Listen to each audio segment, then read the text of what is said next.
La ilaha illallah Muhammadun Rasulullah alaihi salatullah wa alihi wal ahibba. Assalamualaikum warahmatullahi wabarakatuh. Ja'far bin Abu Talib bin Abdul Muttalib masuk Islam sejak awal dan sempat mengikuti hijrah ke Habasyah. Beliau malah sempat mendakwahkan Islam di daerah itu.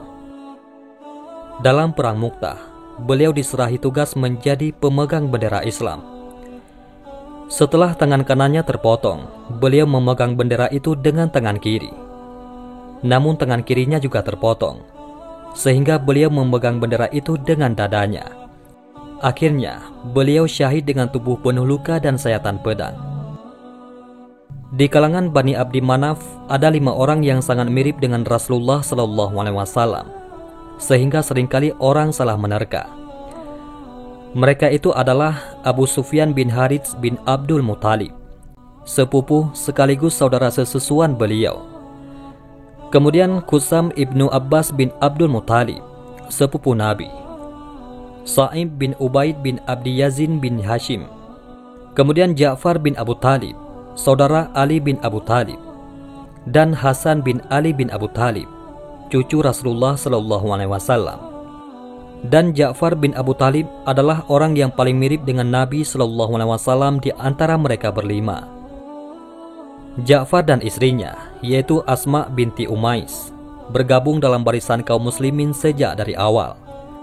Keduanya menyatakan Islam di hadapan Abu Bakar As-Siddiq sebelum Rasulullah SAW masuk ke rumah Al-Arqam.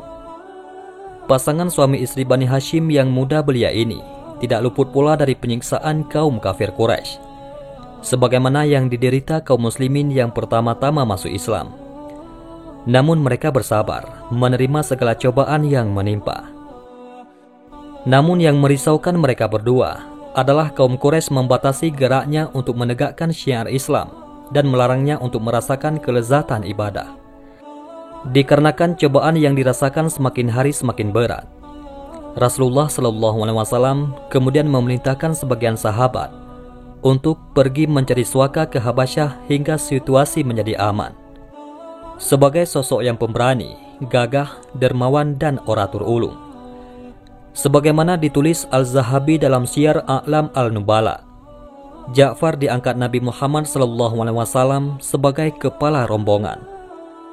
Singkat cerita, pada tahun kelima masa kenabian, rombongan yang berjumlah 82 orang ini berangkat ke Habasyah.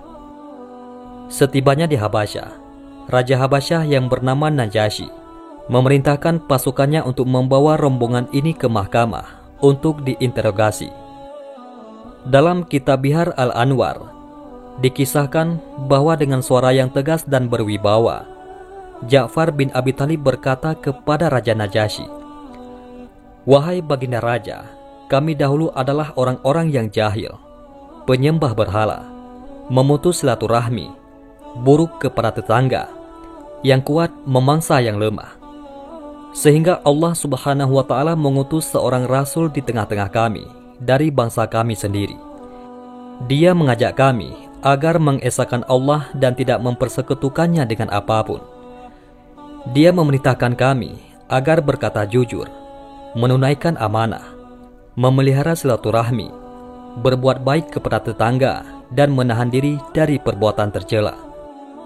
Karena ajaran-ajarannya itu, kami pun membenarkannya, mempercayainya, dan mengharamkan apa yang diharamkan, serta menghalalkan apa yang dihalalkannya. Karena itu pula, kami dimusuhi kaum kami sendiri. Kami disiksa, dianiaya, dan difitnah, hingga kami terpaksa pindah ke negeri Baginda.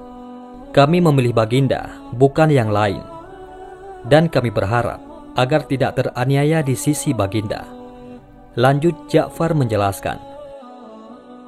Dalam pertemuan ini, Ja'far pun membacakan surat Maryam yang berisi kedudukan Siti Maryam dan Nabi Isa di dalam ajaran Islam. Ketika mendengarkan ayat-ayat Al-Quran, Najasyi menangis. Setelah mendengarkan penjelasan Ja'far, Raja Habasyah ini kemudian menjamin keamanan orang-orang muslim untuk tinggal di negerinya. Ketika datang orang-orang Quraisy menebus rombongan dengan membawa hadiah agar mereka dipulangkan ke Makkah, Raja Najasyi menolak mentah-mentah. Ja'far bin Abu Thalib beserta istri tinggal dengan aman dan tenang dalam perlindungan Najasyi yang ramah tamah itu selama 10 tahun. Menurut Ibnu Sa'ad, mereka menetap selama 15 tahun hingga tahun ke-7 Hijriah. Pada tahun ke-7 Hijriah, kedua suami istri itu meninggalkan Habasyah dan hijrah ke Yasrib, yaitu Madinah. Kebetulan Rasulullah SAW baru saja pulang dari Khaybar. Beliau sangat gembira bertemu dengan Ja'far, sehingga karena kegembiraannya, beliau berkata, "Aku tidak tahu mana yang menyebabkan aku gembira. Apakah karena kemenangan di Khaybar atau karena kedatangan Ja'far?" Begitu pula kaum muslimin umumnya, terlebih fakir miskin. Mereka juga bergembira dengan kedatangan Ja'far. Beliau adalah sosok yang sangat penyantun dan banyak membela golongan duafa, sehingga digelari Abil Masakin, ataupun bapak orang-orang miskin. Abu Hurairah bercerita tentang Ja'far. Orang yang paling baik kepada kami dari golongan orang-orang miskin ialah Ja'far bin Abu Thalib. Dia sering mengajak kami makan di rumahnya. Lalu kami makan apa yang ada. Bila makanannya sudah habis, diberikannya kepada kami pancinya. Lalu kami habiskan sampai dengan kerak-keraknya. Belum begitu lama Ja'far tinggal di Madinah.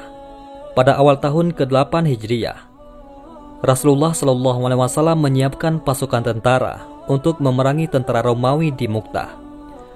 Beliau mengangkat Zaid bin Haritsah menjadi komandan pasukan.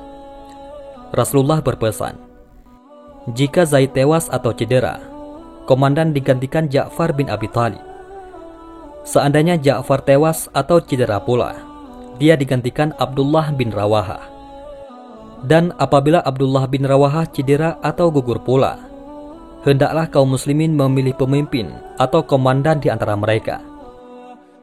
Setelah pasukan sampai di Mu'tah, yaitu sebuah kota dekat Syam dalam wilayah Yordania, mereka mendapati tentara Romawi telah siap menyambut dengan kekuatan 100.000 pasukan inti yang terlatih, berpengalaman, dan membawa persenjataan yang lengkap. Pasukan mereka juga terdiri dari 100.000 milisi Nasrani Arab dari kabilah-kabilah Lakham, Juzam, Quda'ah, dan yang lain-lain. Sementara tentara kaum muslimin yang dipimpin Zaid bin Haritsah hanya berkekuatan 3.000 tentara saja. Begitu kedua pasukan yang tak seimbang itu berhadap-hadapan, pertempuran segera berkobar dengan hebatnya. Zaid bin Haritsah gugur sebagai syahid ketika dia dan tentaranya sedang maju menyerbu ke tengah-tengah musuh. Melihat Zaid jatuh, Ja'far segera melompat dari punggung kudanya. Kemudian secepat kilat, disambarnya bendera komando Rasulullah dari tangan Zaid. Lalu diancungkannya tinggi-tinggi, sebagai tanda pimpinan kini beralih kepadanya. Dia maju ke tengah-tengah barisan musuh, sambil mengibaskan pedang kiri dan kanan, memukul rubuh setiap musuh yang mendekat kepadanya. Akhirnya, musuh dapat mengepung dan mengeroyoknya. Ja'far berputar-putar mengayunkan pedang di tengah-tengah musuh yang mengepungnya. Dia mengamuk, menyerang musuh ke kanan dan kiri dengan hebat. Suatu ketika tangan kanannya terkena sebatan musuh, sehingga buntung. Maka dipegangnya bendera komando dengan tangan kirinya. Tangan kirinya putus pula terkena sebatan pedang musuh. Dia tidak gentar dan putus asa. Dipeluknya bendera komando ke dadanya dengan kedua lengan yang masih utuh. Namun tidak berapa lama kemudian, kedua lengannya tinggal sepertiga saja di buntung musuh. Ja'far pun syahid menyusul Zaid. Secepat kilat Abdullah bin Rawahah merebut bendera komando dari komando Ja'far bin Abu Thalib. Pimpinan kini berada di tangan Abdullah bin Rawahah, sehingga akhirnya dia gugur pula sebagai syahid, menyusul kedua sahabatnya yang telah syahid terlebih dahulu. Rasulullah SAW sangat sedih mendapat berita bahwa ketiga panglimanya gugur di medan tempur.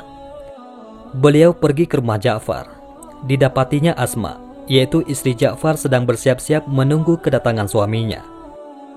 Dia mengadu adonan roti, merawat anak-anak, memandikan, dan memakaikan baju mereka yang bersih. Asma bercerita, ketika Rasulullah mengunjungi kami, terlihat wajah beliau diselubungi kabut sedih. Hatiku cemas, tetapi aku tidak berani menanyakan apa yang terjadi, karena aku takut mendengar berita buruk. Beliau memberi salam dan menanyakan anak-anak kami. Beliau menanyakan, mana anak-anak Ja'far? Suruh mereka ke sini. Asma kemudian memanggil mereka semua dan disuruhnya menemui Rasulullah SAW. Anak-anak Ja'far berlompatan kegirangan mengetahui kedatangan beliau. Mereka berebutan untuk bersalaman kepada Rasulullah. Beliau menungkerapkan mukanya kepada anak-anak sambil menciumi mereka penuh haru. Air mata beliau mengalir membasahi pipi mereka. Asma bertanya, "Ya Rasulullah, demi Allah, mengapa Anda menangis? Apa yang terjadi dengan Ja'far dan kedua sahabatnya?" Beliau menjawab, "Ya, mereka telah syahid hari ini." Mendengar jawaban beliau, maka reduplah senyum kegirangan di wajah anak-anak. Apalagi setelah mendengar ibu mereka menangis tersedu-sedu. Mereka diam terpaku di tempat masing-masing, seolah-olah seekor burung sedang bertengger di kepala mereka. Rasulullah berdoa sambil menyeka air mata. "Ya Allah, gantilah Ja'far bagi anak-anaknya. Ya Allah, gantilah Ja'far bagi istrinya." Dalam kitab Ma'rifat al-Sahabah, karya Abu Naim al-Asbihani tercatat sebuah riwayat hadis.